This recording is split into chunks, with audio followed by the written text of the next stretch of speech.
ವಿಕಾಸ ಯೂಟ್ಯೂಬ್ ವಾಹಿನಿಯ ಸಮಸ್ತ ವೀಕ್ಷಕರಿಗೂ ನಮಸ್ಕಾರ. ವೀಕ್ಷಕರೇ, ಈ ದಿನದ ಜ್ಞಾನದ ಜಗಲಿ ಸಂಚಿಕೆಯಲ್ಲಿ ಯುವಕರು ಮತ್ತು ದೇಶಭಕ್ತಿ ಎನ್ನುವ ವಿಷಯದ ಬಗ್ಗೆ ನಾವುಗಳು ಮಾತನಾಡುವವರಿದ್ದೇವೆ. ಸ್ನೇಹಿತರೆ, ನಮಗೆಲ್ಲರಿಗೂ ತಿಳಿದಿರುವ ಹಾಗೆ ದೇಶಭಕ್ತಿ ಎನ್ನುವಂಥದ್ದು ಬಾಲ್ಯದಲ್ಲಿ ಮನೆಯಿಂದ ಬೆಳೆದು ಶಿಕ್ಷಣದ ಮೂಲಕ ನಮ್ಮನ್ನ ಸೇರಿ ಬದುಕಿನ ಕೊನೆಯವರೆಗೂ ನಮ್ಮ ಜೊತೆಗೆ ಸಾಗಬೇಕಾದಂತಹ ವಿಷಯ. ದೇಶಭಕ್ತಿ ಅನ್ನುವಂಥದ್ರ ಅವಶ್ಯಕತೆ ಏನು ಅನ್ನುವಂಥದ್ದು. ಇವತ್ತಿನ ದಿನ ಪ್ರತಿಯೊಂದು ದೇಶಕ್ಕೂ ತನ್ನದೇ ಆದ ಗಡಿ ಎನ್ನುವಂಥದ್ದಿದೆ. ಅಲ್ಲದೆ ಪ್ರತಿಯೊಂದು ದೇಶಕ್ಕೆ ತನ್ನದೇ ಆದಂತಹ ಧ್ವಜ, ರಾಷ್ಟ್ರಗೀತೆ, ರಾಷ್ಟ್ರದ ಸಂಕೇತ ಎನ್ನುವಂಥದ್ದಿದೆ. ಆದರೆ ಇದರ ಅರಿವೇ ಇಲ್ಲದೆ ಪರಸ್ಪರ ತನ್ನ ದೇಶದ ಬಗೆಗಿನ ಬಾಂಧವ್ಯವನ್ನ ಬೆಳೆಸಿಕೊಳ್ಳದೆ ದೇಶದಲ್ಲಿ ಬದುಕುವ ಹಲವರಿದ್ದಾರೆ. ಹಾಗಾದರೆ ಇತರ ದೇಶದ ಬಗೆಗೆ ಶತ್ರು ಭಾವನೆಯನ್ನ ತಳೆಯಬೇಕಾ ಅನ್ನುವಂಥದ್ದು ಇಲ್ಲ. ಆದರೆ ನಮ್ಮ ದೇಶದ ಬಗ್ಗೆ ನಮಗೆ ಹೆಗ್ಗಳಿಕೆ ಇರಬೇಕು, ಹೆಮ್ಮೆ ಇರಬೇಕು ಅನ್ನುವಂಥದ್ದು. ಹಾಗಾದ್ರೆ ಈ ಭಾವವನ್ನ ಮೂಡಿಸಬೇಕಾದವರು ಯಾರು? ನಾವು, ಹೆತ್ತವರು ತಮ್ಮ ಮಕ್ಕಳ ಮುಂದೆ ತಮ್ಮ ದೇಶದ ಹಿರಿಮೆಯ ಬಗ್ಗೆ, ದೇಶದ ಸಂಸ್ಕೃತಿಯ ಬಗ್ಗೆ, ದೇಶದ ವಿಸ್ತೀರ್ಣದ ಬಗ್ಗೆ, ದೇಶದ ಸಂಪನ್ಮೂಲಗಳ ಬಗ್ಗೆ ತಿಳಿಸಿಕೊಡ್ಬೇಕು. ಆಗ ನಮ್ಮ ಮಕ್ಕಳಿಗೆ ನಮ್ಮ ದೇಶದ ಹಿರಿಮೆಯ ಬಗ್ಗೆ ಗರ್ವ ಎನ್ನುವಂಥದ್ದು ಬಾಲ್ಯದಿಂದಲೇ ಬೆಳೆದು ಬರುತ್ತೆ. ಹಾಗಾದ್ರೆ ದೇಶಭಕ್ತಿ ಇಲ್ಲದೆ ತಮ್ಮ ದೇಶಕ್ಕೆ ತಾವೇ ಕೇಡು ಬಗೆಯುವುದರಿಂದ ಏನಾಗುತ್ತೆ?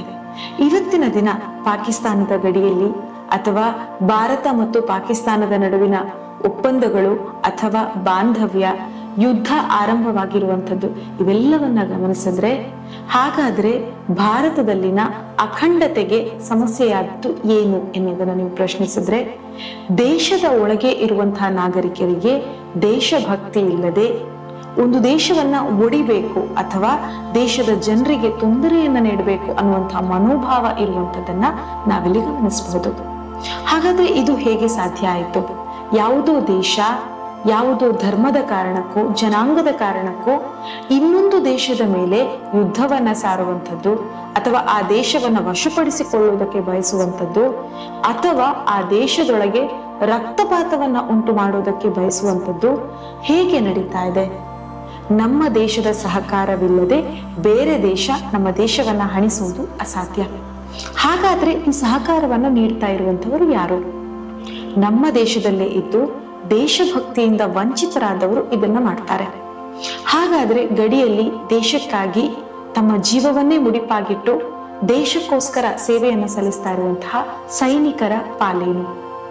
ಅವರನ್ನ ದೇಶಭಕ್ತಿಯ ಪ್ರತೀಕ ಅಂತ ನಾವು ಗಣನೆಗೆ ತೆಗೆದುಕೊಳ್ಳಬಹುದು.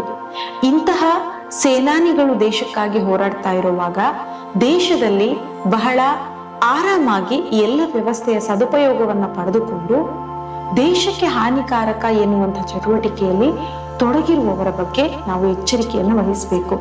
ಎಲ್ಲದಕ್ಕಿಂತ ಮುಖ್ಯವಾಗಿ ನಮ್ಮ ಮನೆಯ ಮಕ್ಕಳಿಗೆ ದೇಶಭಕ್ತಿಯನ್ನ, ಧಾರ್ಮಿಕತೆಯಲ್ಲಿ ತಾವು ತೊಡಗಿಸಿಕೊಳ್ಳುವುದು ಮತ್ತು ಇತರ ಧರ್ಮವನ್ನ ಗೌರವಿಸುವ ಮನೋಭಾವವನ್ನ ನಾವು ಈಗಿನಿಂದಲೇ ತಿಳಿಸಿಕೊಡ್ಬೇಕು. ನಾವು ಭಾರತದ ಪ್ರಜೆಗಳು, ನಮ್ಮಲ್ಲಿ ಹಲವು ರೀತಿಯ ಧರ್ಮಗಳಿವೆ. ಆದ್ರೆ ಇದರ ಆಚೆಗೆ ಪ್ರತಿ ವ್ಯಕ್ತಿಗೂ ತನ್ನ ಧರ್ಮವನ್ನ ಅನುಸರಿಸುವಂತಹ ಒಂದು ಸ್ವೇಚ್ಛೆಯನ್ನ ಅಥವಾ ಆ ನಿಟ್ಟಿನಲ್ಲಿ ತನ್ನದೇ ಆದಂತಹ ನಿರ್ಧಾರವನ್ನ ತೆಗೆದುಕೊಳ್ಳುವಂತಹ ಹಕ್ಕನ್ನ ದೇಶ ಆತನಿಗೆ ನೀಡಿದೆ. ಆದರೆ ಅದಕ್ಕಿಂತ ಮುಂದುವರೆದು ಯಾವುದೋ ಇತರ ಉದ್ದೇಶಕ್ಕಾಗಿ ಧಾರ್ಮಿಕ ಕಲಹಗಳನ್ನ ಹಚ್ಚುವಂಥದ್ದು, ದೇಶದೊಳಗೆ ಗಲಭೆಗಳನ್ನ ತಂದಿಡುವಂಥದ್ದು, ಅಥವಾ ಒಂದು ದೇಶವನ್ನ ತನ್ನ ಕಪಿಮುಷ್ಟಿಗೆ ತೆಗೆದುಕೊಳ್ಬೇಕು ಅನ್ನುವ ಹಿನ್ನೆಲೆಯಲ್ಲಿ ಆ ದೇಶದ ವಿರುದ್ಧ ಸೆಣಸಾಡುವಂಥದ್ದು ಖಂಡಿತವಾಗಿಯೂ ಸಹ್ಯ ಅಲ್ಲ. ಹಾಗಾದ್ರೆ ನಾವೇನ್ ಮಾಡಬೇಕು?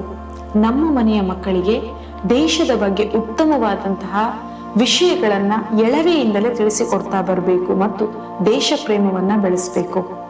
ರಾಷ್ಟ್ರಗೀತೆ, ರಾಷ್ಟ್ರಧ್ವಜ, ರಾಷ್ಟ್ರದ ಇತರ ರೀತಿ ನೀತಿಗಳ ಬಗೆಗೆ ಮಕ್ಕಳಿಗೆ ಗೌರವವನ್ನು ಮೂಡಿಸಬೇಕು.